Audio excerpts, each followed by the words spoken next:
Assalamualaikum warahmatullahi taala wabarakatuh.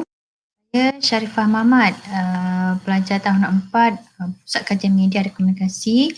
Pada hari ini akan berkongsikan dengan rakan-rakan Progress 2020 Seminar Pendidikan Siswa ZAH dengan tajuk artikel saya iaitu Belia Malaysia dan Akta Keselamatan Data Peribadi secara dalam talian, perbandingan antara negara Kesatuan Eropah atau EU, Kanada, Brazil, Jepun, Australia, Singapura dan Thailand.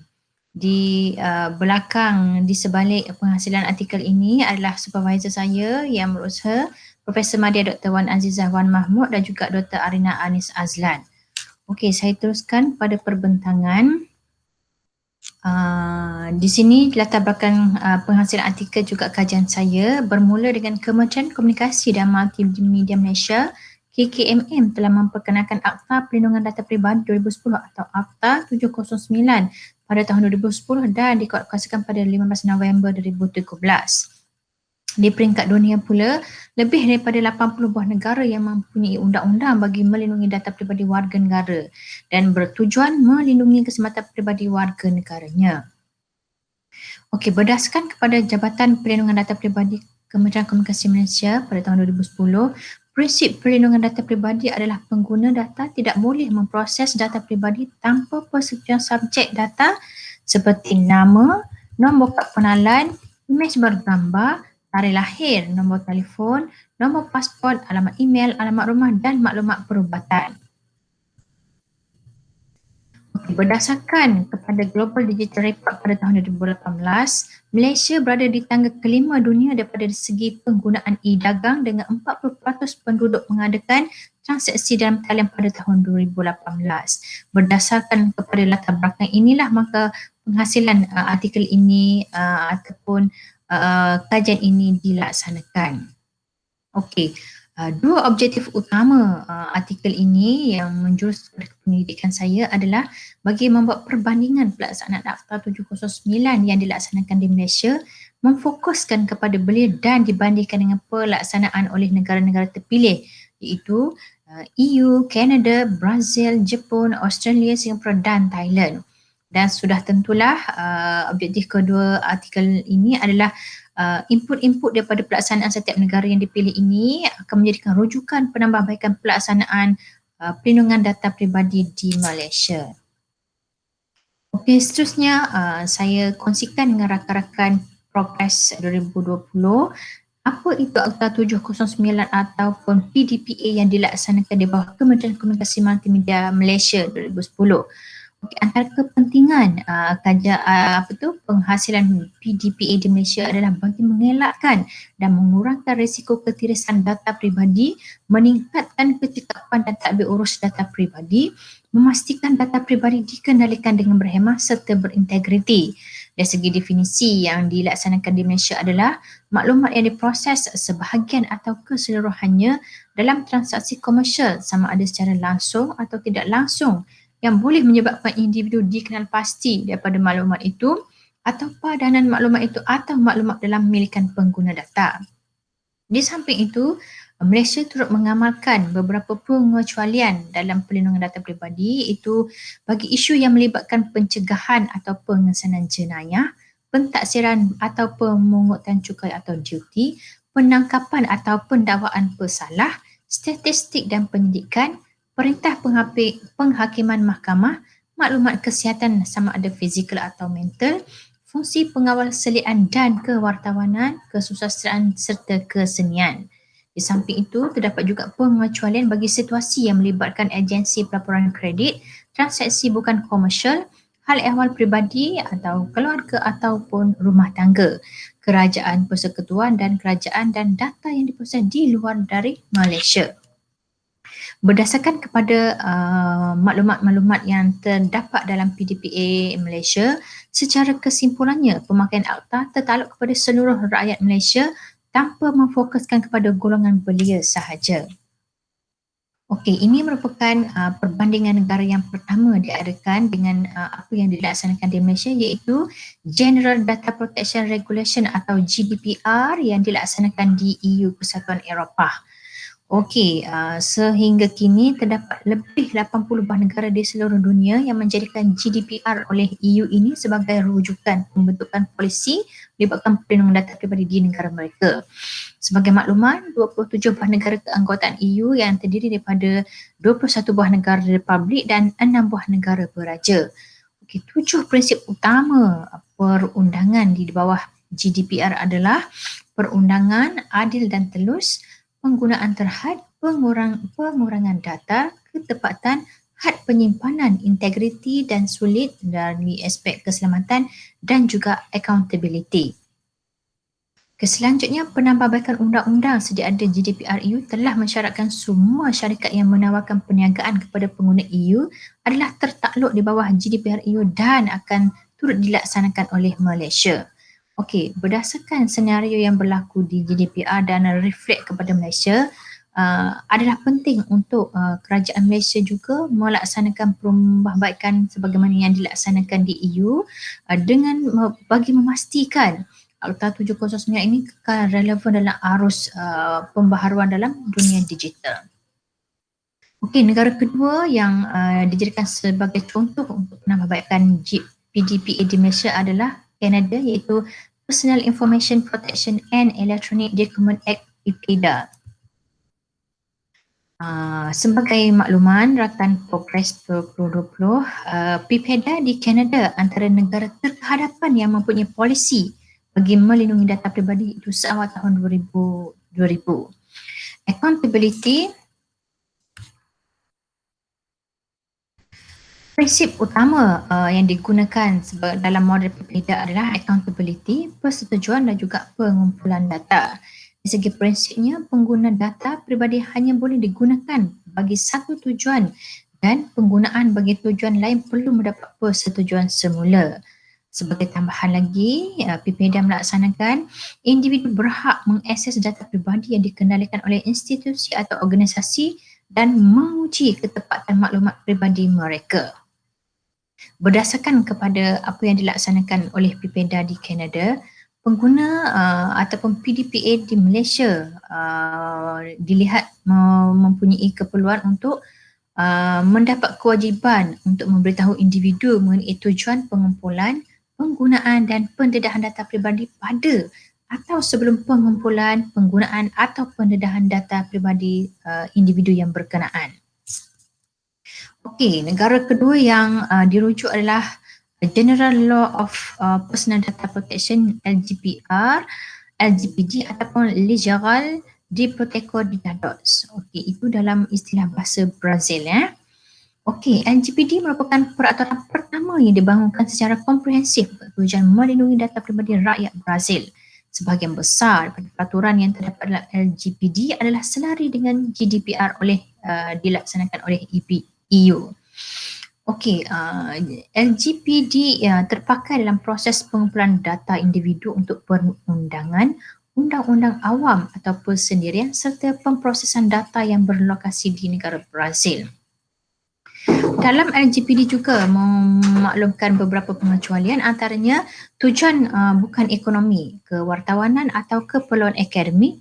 Yang keduanya adalah keselamatan awam, keselamatan dan kedaulatan negara atau penyiasatan dan pendakwaan jenayah atau kes mahkamah.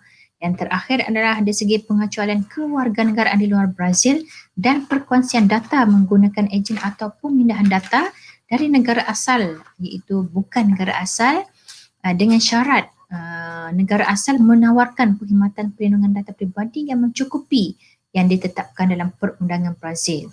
Okey, berdasarkan daripada perkongsian pelaksanaan LGPD di Brazil, PDPE yang dilaksanakan di Malaysia menyamai dengan telah dilaksanakan oleh negara Brazil, itu pengecualian mengakses dan penggunaan pihak kerajaan dalam aspek keselamatan nasional, menegakkan undang-undang dan memerangi keganasan. Okay, persamaan ini yang seharusnya dilaksanakan di Malaysia juga. Okay, selanjutnya kita pergi ke negara di rantau Asia, iaitu negara Jepun, iaitu Act on the Protection of Personal Information atau API. Okay, API mula diperkenalkan pada tahun 2005, kemudian dipinda pada tahun 2016 dan dikuatkuasakan pada 2017. API yang dilaksanakan di negara Jepun, negara matahari terbit ini dikendalikan oleh Suruhanjaya Perlindungan Maklumat Peribadi atau Personal Information Protection Commission PPC.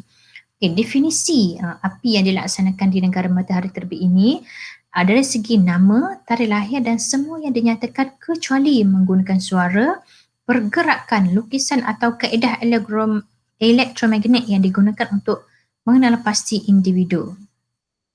Selanjutnya, kerajaan pusat dan tempatan bertanggungjawab melindungi pengurusan data peribadi termasuk dalam urusan perniagaan. Dan di negara Jepun juga telah mewujudkan Suruhanjaya sebagai pihak ketiga yang berkepentingan bagi memastikan piawaian antarabangsa ini dipatuhi. Okey, dari segi perbezaan dengan perbandingan yang disanakan oleh API dan juga di Malaysia, PDPA Malaysia dikendalikan oleh Jabatan Perlindungan Data Peribadi di bawah Kementerian Komunikasi dan Multimedia. Okey, kita beralih kepada negara Australia iaitu Australian Privacy Principle APP. APP dari negara Australia ini adalah selari dengan amalan GDPR. Walaupun begitu, terdapat hanya perbezaan dalam konteks keseriusan terhadap bahaya, maklumat pelanggaran dan tempoh masa. Aplikasi sesperniagaan dan keperluan pelaporan ini adalah merujuk kepada Ni Ismail pada tahun 2018. Di bawah Seksyen 6/1 Akta Kerahsiaan 1988 telah menyatakan bahawa maklumat peribadi APP ini dibaca bersama dengan garis panduan APP iaitu Australian Privacy Principle. Dari segi definisi pula, maklumat bagaimana pasti individu atau individu yang dikenal pasti secara saintifik dalam dua keadaan, iaitu maklumat tepat atau salah dan maklumat yang direkodkan dalam dokumen atau tidak direkodkan. Selanjutnya, maklumat sensitif bagi APP adalah termasuk bagi kategori bangsa, pegangan politik, agama atau kepercayaan, jantina dan rekod peribadi, maklumat kesihatan, maklumat kredit, maklumat rekod pekerjaan dan maklumat nombor fail percukaian. Data sensitif yang dilaksanakan di Malaysia pula merangkumi aspek kesihatan fizikal atau mental atau keadaan subjek, pendapat politik, kepercayaan agama, pelakuan atau dakwaan pelakuan atas kesalahan atau apa-apa data peribadi yang boleh ditentukan oleh menteri yang bertanggungjawab untuk melindungi data peribadi rakyatnya.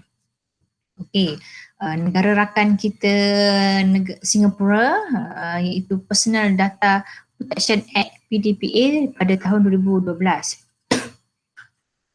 Negara jiran kita Singapura menafsirkan definisi PDPA-nya antaranya adalah benar atau salah terhadap individu yang boleh dikenal pasti daripada data serta maklumat lain di mana organisasi mempunyai atau mungkin mempunyai akses.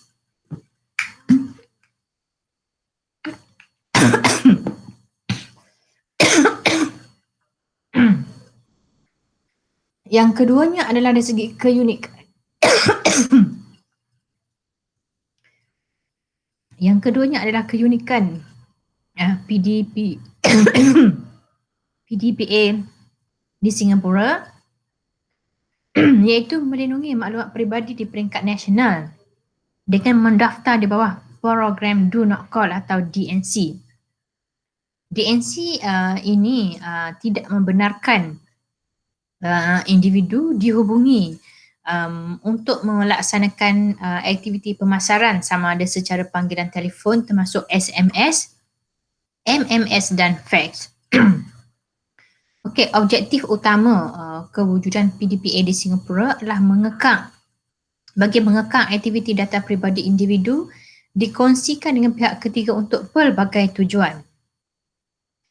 Okey, selanjutnya penguatkuasaan PDPA di Singapura bermatlamatkan untuk mengukuhkan kepercayaan kuasa ekonomi bagi membolehkan Singapura muncul sebagai negara yang kompetitif dan hub perniagaan bertaraf dunia.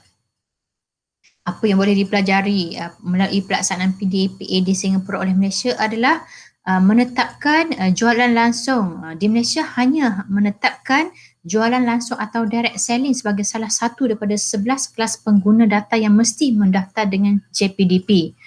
Dan di bawah PDPA Malaysia juga, kegagalan menghentikan penggunaan data peribadi bagi tujuan pemasaran